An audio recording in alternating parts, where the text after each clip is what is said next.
More breaking news out of Turkey. Apparently, Russia's ambassador to Turkey, Andrey Karlov, was shot and killed at an art gallery in the country's capital of Ankara, according to the Associated Press. So again, we've got a shooting this time, a high-level assassination. Now, a spokesman for the Russian Foreign Ministry confirmed his death in a statement this afternoon. According to Sputnik News, the Foreign Ministry of Russia considers the shooting to be, again, a terrorist attack. So here we have another issue of where a government is saying, this is a terrorist attack. Now, an assassination, well, look, in my mind, maybe I'm wrong, but an assassination is an assassination. Is it a terrorist attack? I was under the impression that, yes, terrorist attacks do present a political ideology, which you're going to see this guy clearly does present a political ideology or some sort of ideology. However, usually a terrorist attack terrorizes a great many, a large group of people. In this case, this gunman shot the ambassador to Turkey and then let everyone else in the art gallery go. And then later on had a shootout with police. So is it a terrorist attack or is it just an assassination?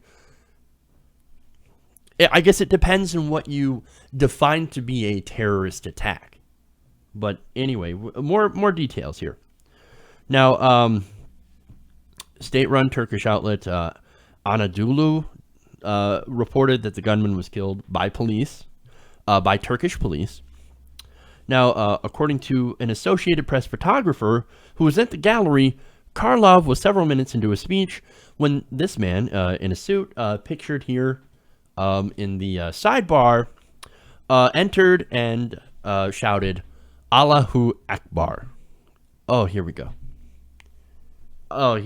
So this, look, if you're wondering why they're calling this assassination terrorism, well, immediately, if you're somebody who's shouts Allahu Akbar or whatever, says something anything remotely Muslim and then does something bad, immediately terrorism. Now, is it bad what he did? Obviously. But again, I think we're calling anything perpetrated by somebody who's brown a terrorist attack. But let's not forget that, look, everybody in Turkey is going to be brown. So, anyway, look, the shooter, not identified yet, okay? But according to reports, he was a Turkish police officer who obviously had some very important opinions about the war going on in Syria. And the gunman shouted, "Don't forget about Syria, don't forget about Aleppo." And this is according to Reuters.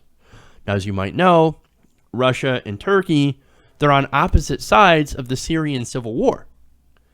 Now, of course, you have a little bit of cooperation between both governments. At least they've been going into and doing some talks, and they've been trying to arrange for civilians to leave Aleppo. However, as I said, they're on two different sides of this conflict.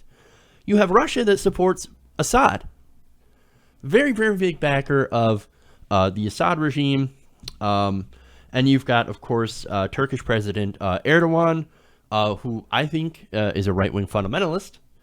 So I'm not exactly in favor of him, but he is, on the other side, he is a critic of the Assad regime. He's not exactly in favor. So here we go. Powder keg that may have just exploded. Oof. With this whole thing. Now, I cannot help think that this could be an Archduke Ferdinand type of event. Now, for those of you unfamiliar, look, that's a World War I reference.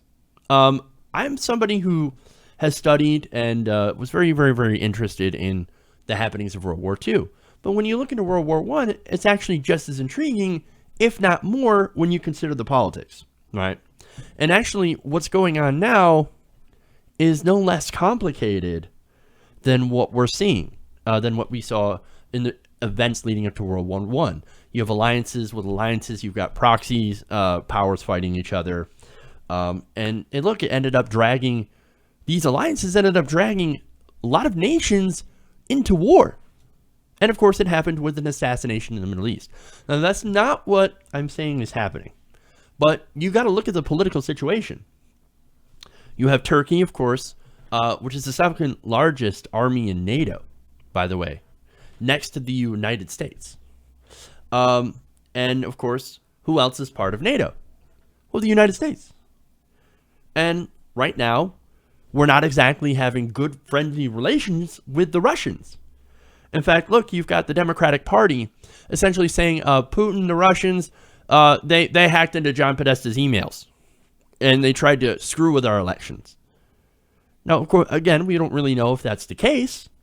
But you've got the CIA and you've got the FBI. You've got these intelligence agencies saying differently. Saying, no, it was the Russians. We know absolutely it's the Russians. Okay, well, look, I'm not buying it. I don't quite believe it. Nonetheless, you don't think that's going to strain relations between the countries? Yeah, of course it's going to. Yet you've got a major political party in the United States, saying, Russia, you did this. You hacked into this. Of course it's not going to lead to good relations. And then, of course, you've had the sanctions from the invasion of Crimea that we placed on the Russians. And basically viewing them as our number one geopolitical foe. It's like Cold War shit that's happening all over again. So, look, the parallels, they're starting to look really similar, and I'm starting to get a little bit worried of all the shit that's happening. Now, I don't know how the situation is going to exactly play out, or what it will lead to. All I know is that, look, I'm going to hope for the best, but honestly, I'm going to be real with you guys. I'm 100%.